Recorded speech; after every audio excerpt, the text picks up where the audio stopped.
여러분들 우리가 도시에서 살아가면 시골보다는 인심이 많이 박하기가 그지없습니다. 그렇다 보니까 뭐 우리 대구를 비롯한 부산이든 서울이든 어디든 도시에서 살아가는 것은 참 차갑고 외롭고 힘겨운 그런 삶들이 우리 가운데 있을 수밖에 없다라는 생각이 듭니다. 뭐 결혼율도 봤을 때는 상대적으로 뭐 서울보다는 부산이 훨씬 더 보통은 결혼율도 굉장히 지금 낮은 추세라고 통계 수치를 보니까 그렇게 나와 있더라고요. 왜 그렇습니까? 도시는 뭐 들어왔다가 나가는 일명 유동인구가 그렇게 많아서 서로에 대해서 잘 헌신하려고 하는 그런 관계를 맺기가 실제는 쉽지 않습니다. 그래서 우리는 어떤 때 보면 다 시골 출신들이 여기에 보시면 다 많지 않습니까? 우리 청년들 같은 경우에도 그런 경우들이 많이 보통 있을 수 있는데요. 그렇게 되다 보면 결국에는 어떻습니까? 그냥 그 이전 시절이 좋았다라는 생각들이 많고 지금 우리 그런 이 대도시에서 살아가는 이런 우리의 모습들 가운데는 더 많은 큰 외로움들이 시달리는 그런 경우들이 많이 있습니다. 그래서 요즘에는 좀 어떻습니까? 산책을 하러 뭐 강변이나 이렇게 요 가까운 데도 팔거천을 나가보든 뭐 아니면 대구 시내에 있는 뭐 신천 쪽을 나가보든 결국에는 사람들과 함께 보통은 잘 걷지 못하고 결국에는 자기가 키우던 뭐 애완견 이런 뭐 강아지 그런 친구들을 정말 뭐 자기 마음의 친구 삼아서 그렇게 많이 데리고 다니는 그런 모습들을 많이 보게 됩니다. 한편으로 보면 얼마나 외로움이 많을까 싶은 생각이 듭니다. 사람에게 배신의 상처가 얼마나 깊을까라는 생각도 들고요.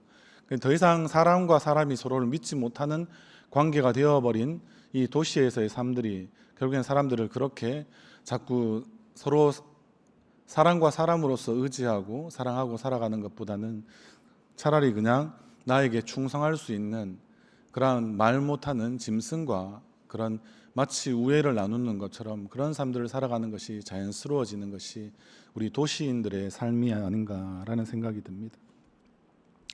그래서 사람들은 뭐 스마트폰을 통해서 뭐 초연결 사회처럼 굉장히 많이 아마 서로 이렇게 뭐 소셜 미디어를 통해서 이렇게 저렇게 연락하기 얼마나 쉽습니까? 뭐 카카오톡부터 시작해서 여러 가지로 늘 연락할 수 있고 연락을 취할 수도 있고 받을 수도 있는 그런 상황이 있지만 그러나 더 아마 이전보다는 훨씬 더 많은 외로움들을 느끼며 살아가는 것이 우리의 참 아이러니 같은 그런 안타까운 모습이다라는 생각이 듭니다.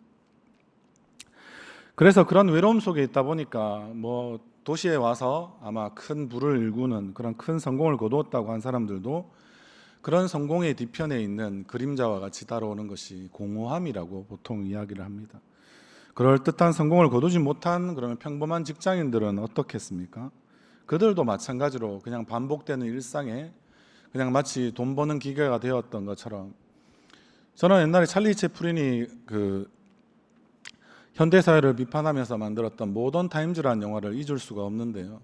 마치 공장형 그런 노동자로서의 모습들을 이제 너무나 적나라하게 보여주다 보니까 그 주인공이 늘 그냥 뭉키라고 하거나 스패너라고 하는 그런 기구를 통해서 늘 어떤 조립하는 작업들을 많이 하다 보니까 여인들이 입고 있었던 큰 단추와 같은 옷에서도 그는 그냥 자기가 이것은 조립해야 되는 뭔가 자기에게 맡겨진 일이라는 생각이 들어서 우스꽝스럽게 뒤를 따라가서 요즘이면 아마 성추행이나 그런 사건에 연루될 만큼 가까이 다가가서 그 여인이 달고 있었던 그 큰 어깨에 매달려 있는 그 단추를 결국에는 하나의 모양으로 생각할 수 없는 그냥 하나의 자기의 조립품으로 생각해서 끊임없이 그 스패너질을 하는 그런 모습들을 우스꽝스럽게 그려놓았던 것이 찰리 채플린의 그 모던 타임즈라는 영화인데요. 마치 그런 모습들이 마치 그 생각이 될 만큼 우리가 평범한 직장인들도 늘 그냥 반복되는 일상에서 살아가다 보니까 좀 더 기계화되고 좀 더 비인간화되고 그러다 보니까 사람과 사람과의 어떤 일을 통해서 뭐 정을 쌓아갈 수 없는 그런 사회가 되다 보니까 그들도 똑같이 그런 헛헛한 마음들, 공허감들을 같이 느낄 수밖에 없습니다. 마치 직장의 하나의 어떤 부속품이 되는 노예가 되는 그런 느낌들이 아마 많았기 때문에 그럴 것입니다. 다른 말로 하면 결국에는 직업에 대해서도 만족도를 아마 누리는 것이 쉽지 않다라는 생각이 든다는 거죠. 그래서 마치 도시에서는 이러한 자기의 경력, 뭐 요즘에는 스펙이라고 말하는 이런 것들이 마치 우상이 된 것이라서 자신의 어떤 이 커리어 관리를 위해서, 스펙 관리를 위해서 결국엔 더 이상 도시에 사는 사람들은 뭐 연애도 결혼도 뒷전이 되어 버린 것입니다. 뭐 그런 모습들을 더 잘 보여줄 수밖에 없는 것이 우리의 청년 세대의 그런 모습들이다라고 생각할 수밖에 없을 것입니다. 그래서 요즘에 뭐 청년들 사이에 코로나 이후에 더 인기가 많아졌다고도 하던데, 그 사람을 이제 소개받는 일명 옛날에는 소개팅이라고 이야기했는데 그렇지 않고 데이트 앱 같은 것들이 요즘에 청년들 사이에 많이 유행을 했었습니다. 뭐 그래서 결국에는 이런 것들을 통해서 사람을 그냥 사진만 보고도 만나고, 그리고 뭐 그런 사람들을 고르고, 그리고 또 좀 했다가 아니다 싶으면 일단은 뭐 정확하게 어떤지는 모르겠지만 또 그 사람을 지워버리고 뭐 이렇게 하는 경우도 많이 있었습니다. 이 가운데 이러한 데이트 앱을 이용했던 한 자매는 이런 이야기들도 했었습니다. 연애를 많이 했는데 이상하게 결혼까지는 잘 이렇게 들어가지 않는, 골인되지 않는 그런 고민들을 많이 하더라고요. 그런데 왜 그러냐면 자매가 보통 형제에게 보통 데이트를 하게 되면은 뭐 좀 마음에 안 드는 부분들도 있고 하면 짜증 내거나 아니면 귀찮게 굴게 되는 그런 경우도 보통 있죠. 그러면 소위 자기가 좀 그 자매보다는 여러 가지 조건상 세상의 물정상 자기가 조금 더 위에 있다고, 우위에 선다라고 생각하면 결국에는 그러한 것들을 잘 받아주지 못하는 거죠. 내가 굳이 형제가 생각할 때는 저 자매의 저런 어떤 마치 응석바지 같은 모습들을 받아주면서까지 나의 어떤 이 커리어 관리에 문제가 생길 만큼 내가 그 정도로 아마 그 자매를 사랑하지는 않는다라는 생각들이 있었기 때문에 그렇지 않겠습니까? 다른 말로 하면 이제는 뭐 연애든 아니면 솔직히 말해서 결혼이든 이런 것들이 이제 섬김과 희생이라는 말로는 이 결혼을 이제 포장할 수 없는, 정의 내릴 수 없는 그런 사회가 되어버린 거죠. 마치 내가 이 결혼을 통해서 좀 더 편리하냐, 그리고 내가 만족스러우냐, 다른 사람들에게 내놓기에 부끄럽지 않느냐, 이런 것들이 결국에는 결혼의 기준이 되어버리는 그런 시대가 요즘을 살아가는 우리의 모습들이다라는 겁니다. 그러니까 결혼의 숫자도 실제는 결국엔 점점 줄어들 수밖에 없는 거죠. 그런데 문제는 결혼하는 것보다 더 어려운 것이 결혼 생활을 유지하는 것은 더 어렵지 않겠습니까? 이런 희생과 섬김을 통한 하나의 장으로서 자신의 인격이 빚어지는 곳이 이 결혼과 가정이라고 생각하지 않게 되면 우리는 어떻게 되겠습니까? 서로 부부 간에도 이런 것들이 결국에는 더 관계가 어려워지게 된다는 거죠. 나아가서 그러면 관계가 어려워지다 보면 결국엔 더 우리는 어떤 상태가 되겠습니까? 나중에는 헤어질 수밖에 없는 그런 모습들이 우리 가운데 있게 되는 것이죠. 그래서 서로를 좀 더 이해하고 섬기고 희생한다, 이렇게 살아간다라는 것은 참 힘든 일이다라는 생각이 듭니다. 서로의 생각도 다르고요, 가치관도 다르고요, 방향성도 다르고 하면 서로 만나서 사는 것이 결국엔 더 큰 고통이 아마 주어지는 것 같은 그런 모습들을 많이 볼 수 있습니다. 그래서 우리는 부부가 연애의 감정으로 우리는 출발했다 하더라도 더 나아가서 더 깊은 사랑의 관계로 나아가야 한다라고 우리는 보통 잘 생각합니다. 그런데 그런 궁극적인 지향점을 우리가 함께 바라보지 못한다면 우리는 결국에는 서로를 바라보던 이 부부의 관계는 결국에는 더 위험한 아슬아슬한 그런 상황으로 빠질 수밖에 없게 된다고 합니다. 제가 아는 이 팀 켈러 목사님이 쓰신 책 중에 결혼을 말하다라는 책이 있는데요. 거기서 이렇게 이야기합니다. 결혼은 결국에는 더 지극하고 더 열렬한 사랑으로 끝나는 것이 아니라 우정으로 끝난다라고 이야기를 합니다. 뭐 선뜻 보면 잘 이해되지 않지만 지금 오랜 동안 존경스럽게 그렇게 이 결혼 생활을 유지하고 계신 많은 분들은 아마 이 말에 더 많이 동의하실 거라고 생각이 듭니다.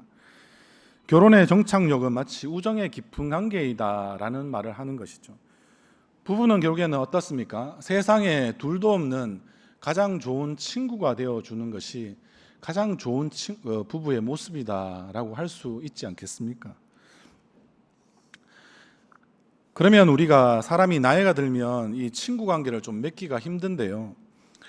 그런 부분들은 왜 그럴까라는 생각들을 우리가 한번 해볼 필요가 있다는 것입니다. 친구라는 말 자체가 원래 오래전부터 친하게 아마 지내온 그런 사람, 그런 것을 아마 정의적으로는 이야기하는데요. 이런 모습들을 보면 이 친하다라고 결국에는 이야기하는 것 자체가 그 안에 결국에는 끊임없이 다른 사람들을 향한 기다림이 이 안에 충분히 들어있는 말이다라는 것을 우리는 알 수 있습니다. 서로가 서로를 좀 참아내고 기다려줄 수 있는 마음이 있는 것, 그러면서 친구의 우정이 깊어가는 것 아니겠습니까? 그래서 우리는 뭐 남녀 간의 사랑이니 부모의 사랑이니 뭐 친구 간의 사랑이니 이렇게 해서 여러 가지 사랑을 나누어서 정의 내리다 보니까 우리는 이 우정의 깊이와 우정의 넓이에 대해서 좀 오해하는 경우가 많이 있습니다. 그러나 어쨌든 이 친구는 결국엔 영어로도 이렇게 뭐 프렌드라는 말을 우리가 많이 쓰지 않습니까? 그런데 이런 말들이 결국엔 나오게 된 것은 사랑하다라는 말에서 결국엔 나왔다고 많이 이야기합니다.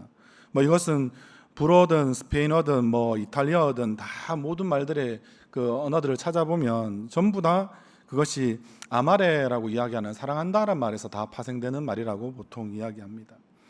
그래서 우리는 뭐 동양이든 서양이든 친구라는 단어의 핵심에는 결국에는 친구 간의 사랑이라는 것도 친구 간의 사랑이라서 더 낮은 사랑, 뭐 부모의 사랑보다 못하거나 아니면 또 다른 남녀 간의 사랑보다 못한 사랑이 아니라 결국에는 그 단어 안에도 결국에는 사랑이 핵심이다라는 거죠. 우정이라는 말들을 우리는 다른 말로 표현하면 우리말식으로는 우애라는 것 아니겠습니까? 우애. 뭐 형제 간에도 우애가 있어야 되지만 형제 간의 사랑도 결국에는 그 친구 같은 사랑이 있을 때 그것이 아주 더 이렇게 깊어질 수 있는 그런 풍성할 수 있는 그런 사랑이 되지 않겠습니까? 굳이 여기에서 저는 하나 이야기를 해보자면 뭐 군대 갔다 오신 분들도 늘 잘 말씀하시는 전우애라는 말이 있지 않습니까? 전우애. 예. 뭔가 치열한 뭐 목숨을 걸어놓고 생명을 걸어놓고 그렇게 죽음을 마치 경각에 두고 다투듯이 그렇게 살아가야 되는 그런 치열한 삶 가운데서 서로 이렇게 맺게 되는 그런 진한 우정과 같은 사랑, 이런 것을 우리는 전우애라고 하지 않습니까? 뭐 특별히 가장 특이한 것이 요즘에 우리 청년들도 군대 가려고 해병대까지 지원했는데 결국엔 들어가지 못하는 그런 모습들도 많이 보이더라고요. 근데 해병대는 뭐 빨간 티만 입으면 서로 간에 뭐 기수 따져가면서 인사받기 바쁘지 않습니까? 근데 그것이 한편으로 보면 되게 우스꽝스러워 보이는데 그들만이 그 나눌 수 있는 진한 전우애가 해병대 사이에는 분명히 있다는 것을 부인할 수는 없는 것 같습니다. 그만큼 훈련을 들어봐도 힘들고 실장과 같은 그런 훈련들을 계속해서 많이 반복하다 보니까 그들 간에는 생기지 않을 수 없는 그런 우애가, 그들 전우애가 싹 트게 된다라는 것입니다.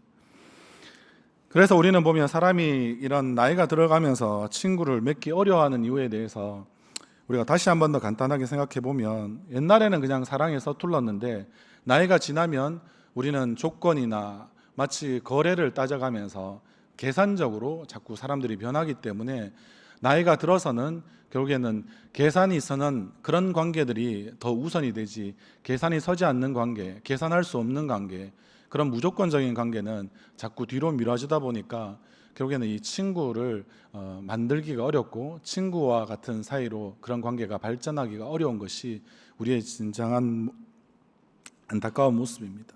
지금도 보시면 친구가 있으신 분들은 좀 덜 외로우시지 않습니까? 하고 싶은 말, 뭐 어떤 말이든 좀 편하게 털어놓을 수 있는 것이 꼭 부부 관계만 아니더라도 친구와의 관계가 된다면 부부 간에서도 친구처럼 될 수 있는 거고요. 뭐 남녀 간에도 그러한 친구가 될 수도 있는 거고요. 그런 모든 것들이 친구 사이가 된다면 훨씬 더 외로움이 덜할 텐데 우리가 그러한 친구를 만들기가 어려워지는 우리의 모습 가운데 그런 것들 때문에 우리는 더 외로움을 많이 느끼고 공허함이 우리를 따라올 수밖에 없다라는 것입니다. 그렇게 보면 예수님은 왜 오늘 본문 가운데서 우리를 친구 삼아 주신다라고 이야기했을까? 우리는 오늘 이 말씀을 한번 읽어보면 좋겠습니다. 15절의 말씀 우리가 같이 한번 더 읽어보도록 하겠습니다. 시작. 이제부터는 너희를 종이라 하지 아니하리니 종은 주인이 하는 것을 알지 못함이라. 너희를 친구라 하였노니 내가 내 아버지께 들은 것을 다 너희에게 알게 하였음이라. 아멘. 예수님은 나를 사용하기 위해 이 땅에 오신 것이 아니라 오히려 사랑하기 위해서 오셨는데 그 사랑하기 위해 오셨던 그 모습은 내 친구가 되기 위해서 오셨다라는 것입니다. 나를 당신의 종이 아니라 친구로 삼으시려고 했다라는 것이죠. 이것을 요한복음 10장 10절에서는 풍성한 생명의 삶이다라고까지 아주 높여서 이야기하기도 합니다. 풍성한 삶의 이 비결은 주님의 사랑 안에 거하는 것이고 주님의 사랑 안에 거한다는 것은 주님의 말씀과 그 계명 안에 거하면서 그것을 지켜내는 것이라는 거죠. 그 계명은 결국 무엇입니까? 우리가 하나님이 우리에게 주신 두 가지 계명, 가장 큰 계명은 두 가지 아닙니까? 하나님을 사랑하는 것이고 하나님을 사랑하는 것처럼 우리가 우리의 이웃들을 결국에는 사랑하는 것, 결국에는 서로 사랑하는 것, 그것이 우리가 지켜야 할 계명이지 않습니까? 예수님이 지금 원하시는 이 풍성한 삶은 한 개인이 어떤 의미에서는 특별히 복을 많이 받아가지고 잘 사는 것, 그것을 지금 말하지는 않습니다. 예수님이 이 땅에서 주시고자 한 풍성한 생명은 예수님의 사랑으로 충만한 공동체의 모습을 의미한다라고 이야기할 수 있습니다. 그러한 공동체가 우리에게 주어져 있습니다. 그런 공동체가 무엇입니까? 결국 우리가 이루는 결혼으로 이루어지는 가정과 그리고 하나님이 우리를 구원하셔서 우리에게 주신 가족 공동체와 같은 하나님의 가족된 또 다른 교회라는 공동체가 바로 이러한 모습들 아니겠습니까? 우리의 그래서 교회 공동체는 서로 사랑하며 살아가는 그런 모습들을 보여주어야만 합니다. 그래서 제자 공동체 내에서도 서로 사랑이라고 이야기하는 것, 결국에는 그것은 아마 이 교회 안에서 형제와 같은 것, 형제 우애와 같은 것, 다른 말로 하면 이 영적인 우정이 되는 것 아니겠습니까? 이런 우정은 세상 사람들이 정말 많이 이야기하는 주제이기도 하지 않습니까? 영화도 우리나라에서 나온 친구라고 아예 이름하는 그런 영화도 유명했던 것처럼 말입니다. 영국의 기독교 작가인 이 C.S. 루이스는 그의 책 네 가지 사랑에서 이렇게 이야기합니다. 그가 많은 네 가지 사랑이라고 해서 사랑에 대해 탐구해 보았는데 에로스라고 이야기하는 남녀간의 이 사랑들은 보통 서로를 바라보는 것인다라고 볼 수 있습니다. 그러나 우정은 나란히 앉아서 공통의 관심사에 결국에는 빠지는 것, 다른 말로 하면 같은 방향을 바라보게 되는 것이 바로 이 우정이다라고 할 수 있지 않습니까?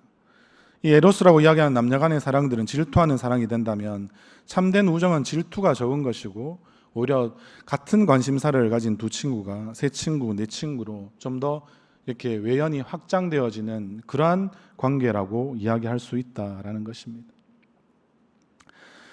그래서 C.S. 루이스도 실제는 가장 친했던 그 친구가 J.R.R. 톨킨이라고 이야기하는 반지의 제왕을 썼던 그 사람인데요. 그가 친구로서 이렇게 서로 자신의 뜻과 마음과 이런 여러 가지를 나누다 보니까 그 판타지 소설이라고 이야기하는 자신은 나니아 연대기를 쓰고 톨킨은 그렇게 반지의 제왕을 써서 지금도 많은 사람들에게 다시 한 번 더 뭔가 사랑과 정의와 뭐 또 다른 우정에 대하여서도 이만큼 또 이렇게 그 찬란히 쓸 수 없을 만큼 아름다운 그런 이야기들을 우리에게 전해주고 그런 것들이 또 영화되기도 한 그런 모습들을 많이 보이지 않습니까? 그래서 그는 이런 이야기들을 결국에 많이 하는 거죠. 우리가 생각할 때 이 우정이라는 것은 단순한 일을 같이 함께하는 동료 의식보다는 훨씬 더 깊은 의미가 있다라고 이야기를 하는 것입니다. 우정은 아까 말씀드린 것처럼 같은 곳을 마치 바라보는 것이니까 같은 지향점이 있어서 공동의 비전으로 함께 앞을 바라보는 관계가 되는 것이고 어깨를 나란히 하고 같은 진리를 결국에는 바라보는 사랑이 C.S. 루이스의 정의로는 결국에는 우정이다라는 것입니다. 그래서 결국에는 어떤 길을 나아갈 때 힘들 때 지칠 때 그때 옆에서 함께 도와주고 끝까지 그 맞잡은 손들을 놓지 않고 그 길을 함께 걸어가는 그런 동반자가 되는 그런 것이 바로 이 우정이고 친구의 사이가 되는 것이다 라고 이야기합니다. 저는 그래서 교회는 주님을 사랑하고 서로를 결국에는 사랑할 수 있는 우정 공동체다라고 말씀을 드리고 싶습니다. 한편으로 우리가 생각해 보면 이 신약 성경에서는 많은 바울 서신이라고 이야기하는 편지로 쓰여져 있는 그런 아마 이 서신서가 많이 있습니다. 그거는 왜 그렇겠습니까? 실제는 뭐 바울 서신뿐만 아니라 공동 서신에 해당하는 뭐 야고보서부터 시작해서 우리 베드로 전후서하고 그리고 또 뭐 히브리서까지 이어지는 이런 공동 서신의 이야기들, 요한 뭐 1, 2, 3서까지 포함해서요. 그러면 신약 성경은 복음서 외에는 그리고 역사서라고 이야기하는 사도행전 외에는 전부 다 서신서거든요. 편지로 주고받은 그런 글들이거든요. 교회가 우정 공동체라는 것이 오히려 더 이 편지로 많은 이야기들을 주고받았다라는 사실로 그것이 아예 우리에게는 정경이 되고 성경으로 남아 있어서 우리에게 전해진다는 사실 자체가 교회가 바로 우정 공동체에 가깝다라는 말에 더 이보다 확실한 증거가 없다라는 생각이 듭니다. 그러한 모습들을 보면 결국에는 우리가 교회마다 결국에는 어떻습니까? 사도들이 그렇게 했었고 성도들도 서로 간에 결국에는 때로는 따뜻한 위로나 격려도 하지만 때로는 엄연 질책도 하고 권면도 하고 경고도 하는 그런 사이가 결국에는 이 교회 공동체의 참답고 아름다운 모습이다라는 것을 우리는 볼 수 있다라는 것입니다. 제가 성도님들 간의 교제나 위로에 대해서 말씀을 드리자면 앞에 말씀드린 이 전후와 빗대어서 다시 한 번 더 꼭 말씀드리고 싶은 것이 있습니다.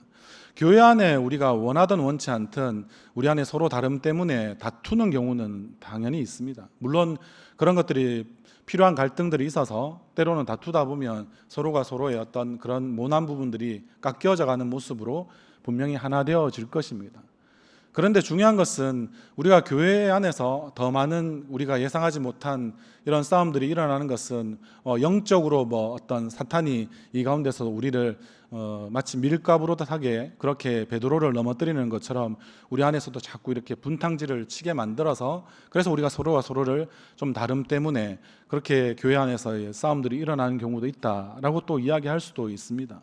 그러나 저는 제가 진짜 말씀드리고 싶은 위로와 교제의 측면에서는 우리가 서로 간에 이런 교회 안에서의 싸움들이 많이 일어나는 이유 가운데 하나는 실제는 우리가 우리의 삶의 현장이라고 이야기하는 생활 속에서 여러분들이 치열하게 이 영적인 싸움을 다 싸우지 못했기 때문에라는 생각도 듭니다.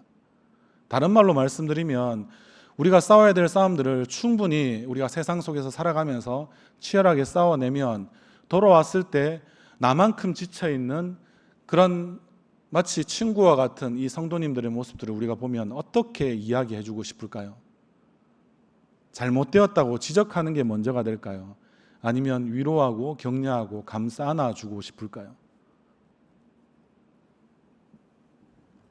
우리는 해병대 전우회보다 더 진한 이 우정을 가지고 있는 우정 공동체의 교회가 아니겠습니까? 저는 그렇게 되면 서로 간에 하고 싶은 많은 말들을 결국에는 참을 수 있고 그리고 그 안에서 더 많이 수고하고 힘들어 있던 우리 그 한 성도의 모습들을 보고 그 싸움에서 지쳐 있는 모습들을 볼 때 우리가 더 많은 말로써 우리가 어떤 부분들을 깔끔한 어떤 질책이나 권면이라 하더라도 좀 쓴소리 같은 그런 것들은 우리가 좀 덜 할 수밖에 없는 그런 마음들이 그 가운데 생기지 않을까요? 그러면 어떤 이야기를 많이 할 수 있을까요? 나처럼 저렇게 힘들고 치열하게 그렇게 자신이 마땅히 싸워야 될 싸움들을 싸웠다라는 생각이 들면 손을 그냥 말없이라도 붙들어주고 싶고 그리고 그 손을 동안 따뜻한 온기를 느낄 때 그냥 이 형제와 자매를 위해서 내가 지체를 위해서 더 기도해 주어야지 하는 그런 마음들이 우리 안에 더 많이 생기지 않겠습니까? 그런 것이 정말 성령이 주는 감동이 아니고 성령으로 우리가 교제하는 것 아니겠습니까?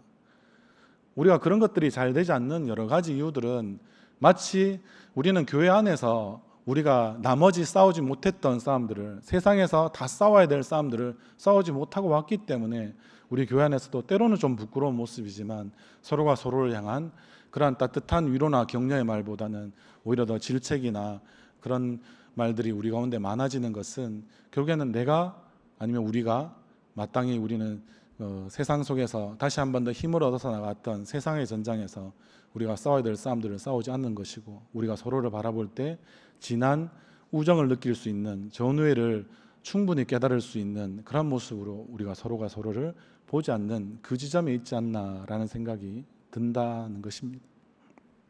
사랑하는 성도 여러분, 그렇기 때문에 우리는 어떤 의미에서 이것을 조금 더 외연을 확장시켜 보면요, 크게 한번 생각해 보고 달리 생각해 보면요, 우리가 성도와 성도 간의 교제는 결국에는 우리끼리 하는 교제가 아니라 그리스도 안에서 결국에는 우정을 나누는 관계임을 늘 잊지 마시면 좋겠다라는 것입니다.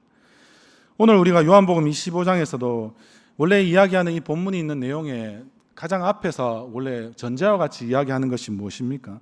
예수님이 말씀하신 포도나무와 가지의 비유로 지금 되어 있는 부분들 아니겠습니까?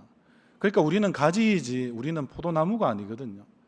우리는 나무가 아닌 나무 대신 그 예수님께 우리는 붙어 있는 자들이고, 그러하기 때문에 늘 예수님의 마음으로 상대편을 바라보고 상대편을 헤아리고 그리고 상대편을 감싸줄 수 있는 마음들이 우리가 있을 수밖에 없다는 거죠.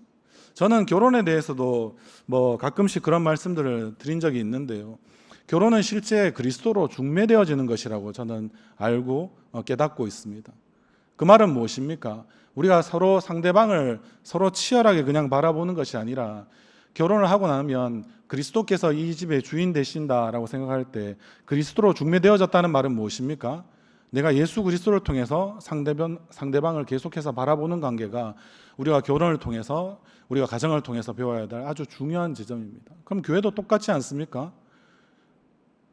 나무가 되신 예수 그리스도께서 우리를 가지 삼아 주셨으면 우리가 서로가 서로를 바라볼 때 너도 가지고 나도 가지니까 서로 하찮게 여기는 것이 아니라, 예수님을 통해서 이 사람을 바라보면 저 사람이 예수님의 생명과 그리고 희생과 그 모든 가치를 담고 저 사람은 구원받은 하나님이 귀히 여기시는 그런 주님의 생명으로 다시 한 번 더 살아가고 있는 그런 우리의 성도다라는 생각들을 우리가 하게 되면 그 사람의 가치를 우리가 함부로 폄하하거나 낮게 볼 수가 있겠습니까? 우리 안에 진짜 그런 마음들이 있을 때 오늘 지금 요한복음 15장의 이 말씀들이 오롯이 친구로 와닿는 마음들이 느껴질 수 있다는 것입니다. 그래서 예수님께서는 말씀하시잖아요. 13절 말씀 같이 한번 더 읽어볼까요? 사람이 친구를 위하여 자기 목숨을 버리면 이보다 더 큰 사랑이 없나니. 아멘. 예수님이 우리를 친구 삼아 주셨으면, 그럼 예수님이 그 친구된 우리 각자를 위해서 죽으셨고 우리를 위해서 죽으셨다라는 사실을 우리가 알면, 우리가 서로를 바라볼 때 예수님을 통과해서 바라보면 우리는 어떤 생각이 들까요? 이렇게 귀한 사람을 나에게 붙여주신 그런 예수님의 사랑을 우리는 더 많이 감사해야 하고 서로가 서로를 더 낮게 여기고 존중해 주는 마음들이 우리 가운데 있을 수밖에 없지 않겠습니까? 다시 말해서 서로가 그리스도의 진리의 말씀에 결국에는 순종하는 그러한 삶들을 돕는 관계가 자꾸 만들어져야 된다라는 것이죠. 잘 이해가 안 되죠. 이 말씀이 말씀대로 한 번에 그게 되겠습니까? 사람을 바라볼 때 내 자식도 내 것 같고 내 마음대로 휘두르고 싶은 것이 사람의 어떤 죄성이고 본성인데, 우리가 서로 상대방을 대할 때 우리의 자녀도 마찬가지 아닙니까? 나는 가짜 부모다라는 말은 아니지만 우리를 통해서 자녀를 우리에게 주셨으면 자식이 나의 소유가 아님을 예수 그리스도를 통해서 내 자녀를 바라볼 때 우리는 그런 마음이 생기지 않습니까? 참부모 되신 하나님께 내가 연결시켜 주어야지. 마치 이야기하는 것처럼 우리가 성도가 서로를 바라보는 것이 아니라 예수 그리스도를 통해서 바라볼 때마다 어떻게 합니까? 저 사람이 저런 부분들도 예수님을 더 깊이 만나고 예수님의 말씀에 더 깊이 순종할 때, 그때 결국에는 그 사람이 우리가 어떻게 말함을 따라서 그 사람이 변화되는 것이 아니라 예수님을 더 제대로 알아가고 제대로 만나질 때 그 사람 스스로 예수님의 손길에 빚어질 수 있도록 우리가 그런 가교의 역할들을, 다리의 역할들을 우리가 하는 것이야말로 진정한 교회 공동체가 마땅히 성도의 교제 가운데 해야 될 우리의 목들이 아니겠습니까? 우리가 그런 것들을 놓치다 보니까 마치 내가 해야 되고 내가 다 해야 될 것처럼 우리는 생각하는 착각 속에서 우리는 교회 공동체의 어떤 하나됨을 우리가 무너뜨리고 있는 지점들이 있지 않나, 우리는 그렇게 조심스럽게 생각해 볼 필요가 있다라는 생각이 듭니다. 그러하기에 내 생각을 나누는 것에 우리는 그치는 것이 아니라 그리스도께서 말씀하시는 진리가 무엇인지를 결국엔 서로가 가르치고 배우는 관계가 될 수 있도록까지 만들어야 하는 것이죠. 이렇게 또 말씀드리면 단순하게 적응하셔서 그냥 자꾸 성경 공부도 해야지 이렇게 또 말씀하시는 분들이 있더라고요. 근데 그런 뜻은 아닙니다. 내가 알았던 말씀, 그리고 내가 미처 깨닫지 못했던 말씀들을 내가 하나라도 더 오늘의 우리가 설교의 시간이든 또 다른 우리의 말씀을 우리가 직접 읽어서 깨닫든 여러 가지로 이 말씀들을 우리가 이제 결국에는 체화시키는 거죠. 우리의 몸에 붙여내게 되고 그것들을 우리의 삶에 살아가다 보면 우리가 그 말씀대로 살았을 때 그 말씀의 놀라운 능력들이 무엇인지를 우리가 경험했다면 다른 사람도 나와 같이 그 말씀 앞에 깊이 공감하고 이해하도록 우리가 성령께서 그 사람을 만져주시고 이해시켜 주실 수 있도록 눈을 열어주실 수 있도록 우리가 그런 부분에서 우리가 좀 더 뭔가 지적해서 말하는 것이 아니라 그 사람에게 이러한 부분들을 좀 잘 이야기해 줄 수 있는, 그리고 또 삶으로도 때로는 보여줄 수 있는 그런 모든 것들이 결국에는 말뿐만 아니라 우리의 삶을 나누는 것이 결국에는 성도의 예수 그리스도를 통한 진정한 교제가 아니겠습니까? 그런 모습들이 우리 가운데 많아진다면 진짜 교회가 이런 우정 공동체가 된다는 것이 무엇인지 알아갈 수 있을 거라고 생각합니다. 그래서 자기만 커가는 것, 자신이 그리스도의 장성한 분량에 이르는 것만 더 자랑하고 좋아하는 사람이 아니라 함께 오늘 우리가 찬양처럼 지어져 가기도 하고 세워져 가기도 하고 같은 분량에 이르러 갈 수 있도록, 저 사람은 조금 그런 부분들이 약하다 싶으면 그런 부분들을 좀 더 끌어올려 주기 위해서 서로가 서로 이렇게 힘을 쓰고 세워가는 그런 모습들이 우리 가운데 있을 때 자기 혼자 누리는 기쁨은 그 기쁨의 크기가 작습니다. 그러나 함께 누리는 기쁨은 마치 세상을 다 얻은 듯하고 충만한 그런 기쁨들이 우리 가운데 여기에 분명히 이루어지게 될 것입니다. 그럴 때 우리는 그러면 진짜 어떻게 하면 이런 친구가 될 수 있을까 더 깊이 고민하게 되는데요. 요즘 시대가 그렇습니다. 자기 중심성이라고 나밖에 모르는 이런 시대가 되다 보니까 그것은 뭐 앞선 세대보다 우리의 공동체 의식이 떨어져서 그럴 수도 있지만, 그러나 뭐 요즘 세대 자체가 그냥 자기만 알고 자신의 유익만 구하는 것이 사랑 없는 이 시대에 뭐 주님 다시 오실 때까지 우리는 그런 모습들을 벗어나기가 쉽지 않지 않습니까?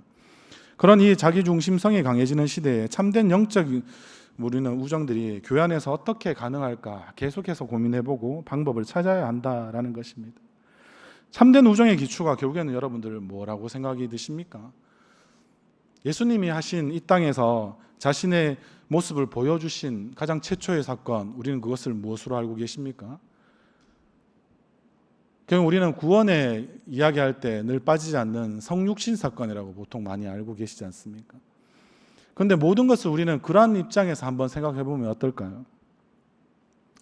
우리 주님께서 보여주신 이 성육신 사건은 결국에는 무엇을 말하는 것입니까? 내가 너희를 사랑한 것처럼 너희도 서로 사랑하여라 라고 하신 이 말씀은 결국에는 이것이 우리의 모든 사랑이나 우정의 기초가 되는 것이 성육신입니다. 다른 말로 하면 입장을 바꿔서 생각해보고 나의 입장에 생각하지 말고 그 사람의 입장이 되어서 한번 생각해 보는 거죠. 그 사람처럼 되려고 하는 그러한 우리는 성육신적인 노력이 우리 가운데 반드시 필요하다는 것입니다. 그것도 결국에는 누구를 통해서만 가능합니까? 예수 그리스도를 통해서 그 사람을 바라볼 때 우리는 그런 마음이 드는 거죠. 아, 예수님도 저 사람을 친구 삼아 주셨는데 저 사람이 나의 뭐 이런 조건 저런 조건 때문에 나의 친구가 될 수 없다. 그것은 말이 안 맞다고 생각합니다.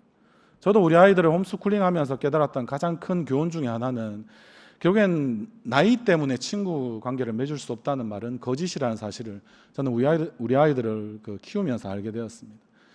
사람들은 보통 수평적인 관계로 친구 관계를 많이 정의 내리는데요.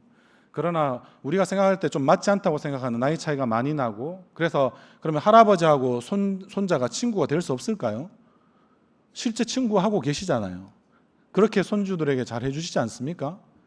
그게 왜 가능할까요? 그 아이의 입장에서 생각해보고 헤아려 주니까 친구가 되는 거잖아요. 그러면 예수님이 우리의 친구 되신다는 것은 온 우주 만물의 창조주고 구속자이고 다시 오실 왕이신 그 예수님이 우리의 친구가 되신다는 사실이 여러분들이 잘 믿어지지 않는다는 것은 그것은 가정에서 우리가 아직 그 비밀을 깨닫지 못했기 때문 아니겠습니까? 그러하기 때문에 저는 우리 단기 선교팀도 그렇게 갔는데요. 60에 가까운 장로님 그리고 초등학교 2학년밖에 안 되는 그런 모습들이 어떻게 하나의 팀이 될 수 있을까? 팀이면 하나가 되어야 되잖아요. 교제가 되어야 되잖아요. 그게 우리는 불가능하다고 생각합니다. 어디에서요? 세상에서는 그렇게 말할 수 있어도 교회에서는 그렇게 말할 수가 없죠. 예수님이 우리의 친구가 되어주시는데 나이 차이가 무슨 상관이 있겠습니까? 우리가 하는 일의 차이가 무슨 상관이 있겠습니까? 우리는 그런 서로 간에 예수님이 말씀하신 것처럼 우리의 친구가 되어주시기 위해서 신이 인간이 되신 그 놀라운 사건들을 우리는 믿고 그것을 통해서 우리의 구원이 이루어졌다고 우리는 알고 있지 않습니까? 그러면 마찬가지로 우리가 이 교회 공동체가 우정 공동체가 되는 가장 중요한 참된 이 영적인 우정들을 나누기 위해서는 결국엔 우리에게 무엇이 필요하겠습니까?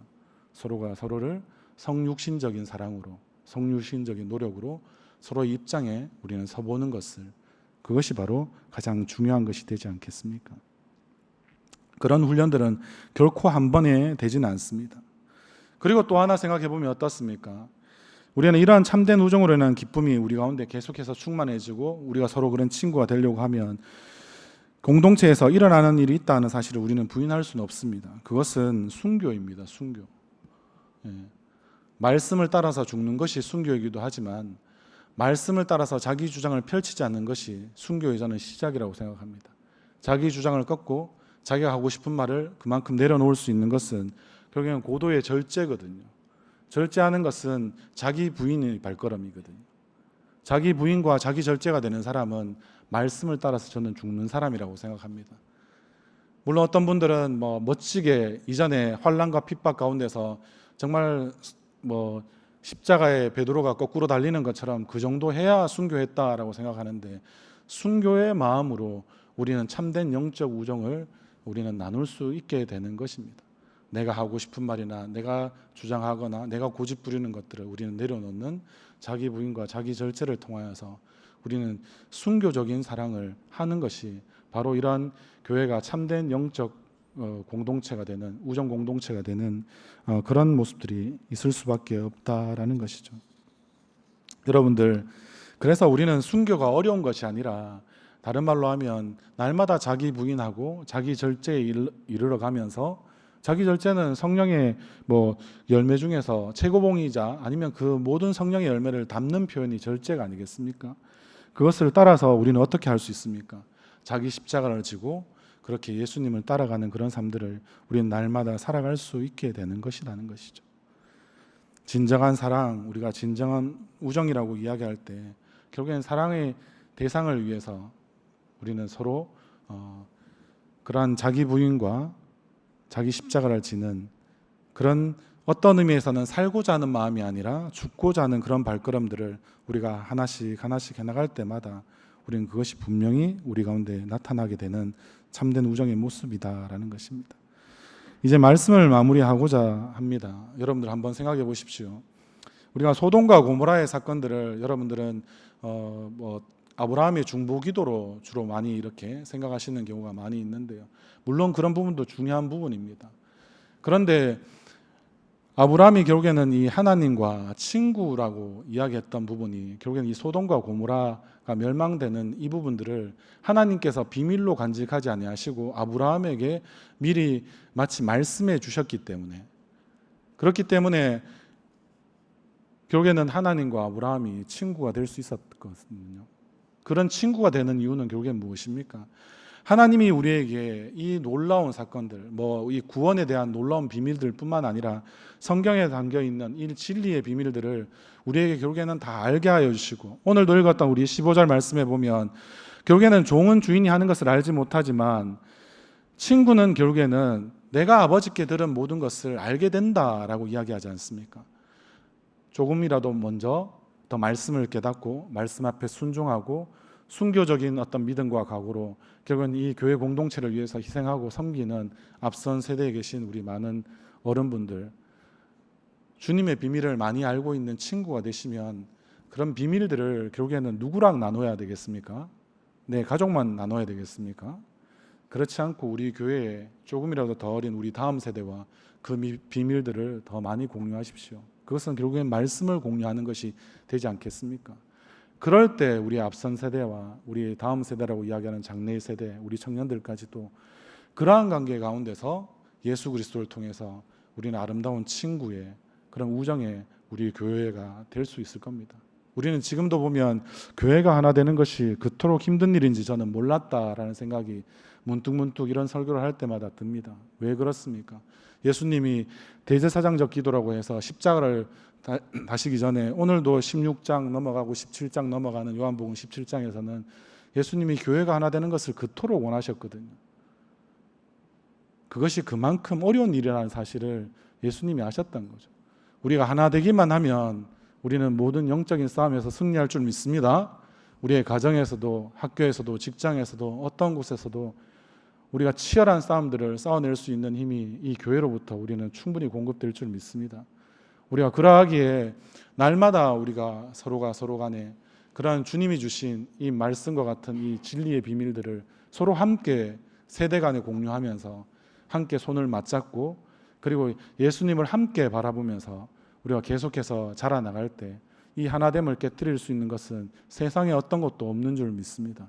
그것을 통하여서 진정으로 하나 되는 교회, 주님이 그토록 바라시고 원하셨던 그런 하나된 교회의 그 소원을 우리가 들어드리면서 우리도 또한 끝까지 이 하나됨을 유지하면서 우리가 서로 친구되는 그런 성도의 교제가 풍성한 아름다운 그런 우리 우정 공동체, 우리의 교회, 우리의 청년 세대, 또 우리의 앞선 세대가 되시기를 주님의 이름으로 간절히 소원합니다.